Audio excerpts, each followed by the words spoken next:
The Christmas Candle, written by Richard Paul Evans, paintings by Jacob Collins, published by Simon & Schuster.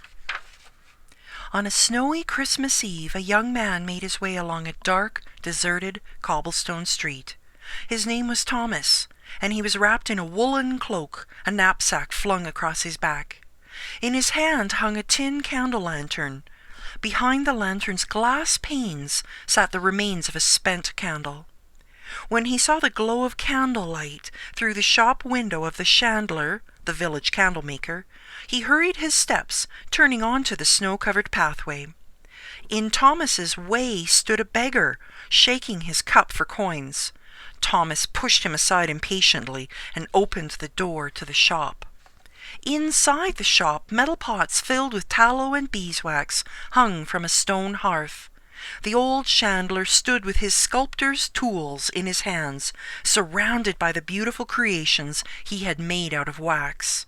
"I am lucky to find you here," Thomas said. "The town is empty."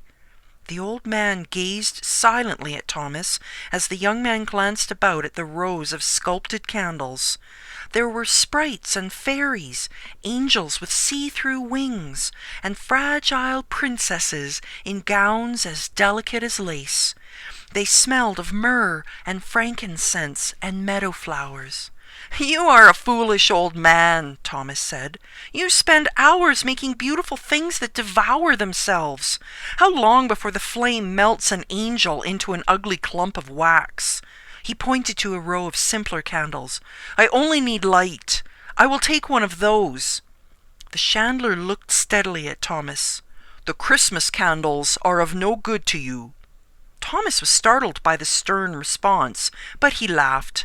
"It would do me much good not to stumble in the dark. Are you playing me, old man?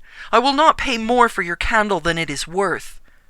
"It is only 4 coppers, but you may find it costly." The old man's words were strangely serious. "I have money. Give me the candle," Thomas shouted. "It is late, and my family is waiting for me. I need illumination to find my way." "Then it is illumination you desire?" the chandler asked softly. "That is what I need," Thomas replied. The candlemaker nodded slowly. "So you do." He took a candle, dipped it over a flame, then placed it inside the lantern's tin frame.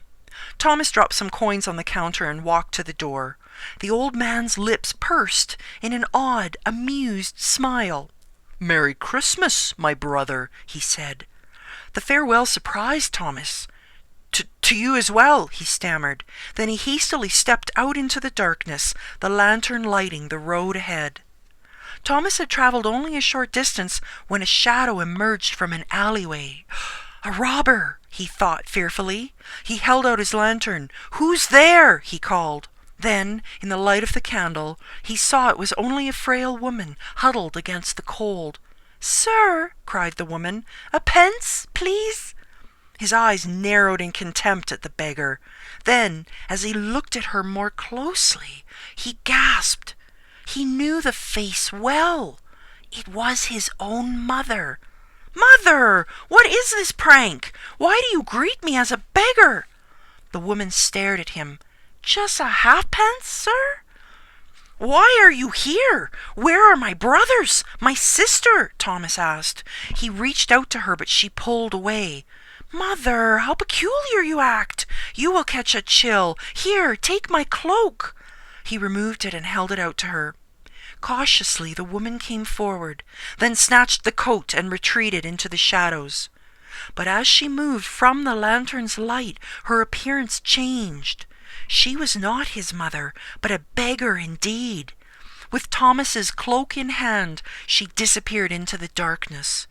"A strange trick," he said to himself. He wrapped his arms around his chest, wishing he had kept his cloak. "It is I who will catch a chill." Thomas walked on, quickening his pace against the frigid air. As he passed beneath the awning of a darkened inn, the candle revealed another form, lying in the gutter. He held out the candle and again gasped. "Has the universe gone mad? Ellen, my brother, are you sick?" He set the lantern down and pulled his brother's limp arm around his shoulder, struggling to lift him. "Ellen, I cannot carry you!" He pounded on the inn's door, which was opened by a grim-faced woman. "My brother is sick, and I fear he will freeze before I can come back for him. May I bring him inside?" "For the price of a night," she cackled. "A shilling." "A shilling?" Thomas reached into his pocket. "I have only 6 pence." The old woman scowled and began to shut the door. Wait, my knapsack is worth more than a shilling," Thomas cried, "and the trousers inside are newly tailored. I will give you everything." The old innkeeper looked at the bundle, then reached out a fat hand. Thomas flung his knapsack from his back and handed it to her with the last of his money. She opened the door. "Bring him in." Leaving the lantern on the curb, Thomas dragged the man into the inn's foyer. As he gently laid him on the wooden floor, he suddenly saw that the man's face, like the beggar's, had changed. "So it is your brother who lay in my gutter?" croaked the woman. Thomas gaped at the man. He is not my brother." "You are mad," the woman muttered, and she shoved him out the door. Outside, Thomas picked up his lantern. He looked into its glass panes. "There is something strange about your light," he whispered. Thomas had just glimpsed the bright lights of home when he came across a little girl shivering in the cold. "Have you anything to eat, sir?" she asked in a faint voice. Thomas felt a stir in his chest. This child was tiny, no bigger than his sister. Suddenly he pulled the lantern away. He wouldn't shine it in her face. He could guess its trick. What could he do for this poor waif? He had no food or money left to give. "I have nothing," Thomas murmured as he left her, willing himself not to turn around. Penniless and cold, Thomas trudged onward, hardly glancing at the familiar houses of his childhood. His own home was dressed for the season, and music and laughter came from inside. As he entered the foyer, his mother greeted him with great excitement. "Thomas!" she exclaimed. "You have arrived!" Hearing her cry, his sister and brothers rushed into the room to welcome his arrival. When the joviality had begun to settle, his mother looked at him peculiarly. "Thomas, where is your cloak?" "Yes," said his brother Ellen. "And why have you no pack?" Thomas gazed solemnly into their bewildered faces. I gave everything away," he said. "To whom?" his mother asked, puzzled. Thomas looked down at the waning Christmas candle. "The old man spoke the truth. You are costly."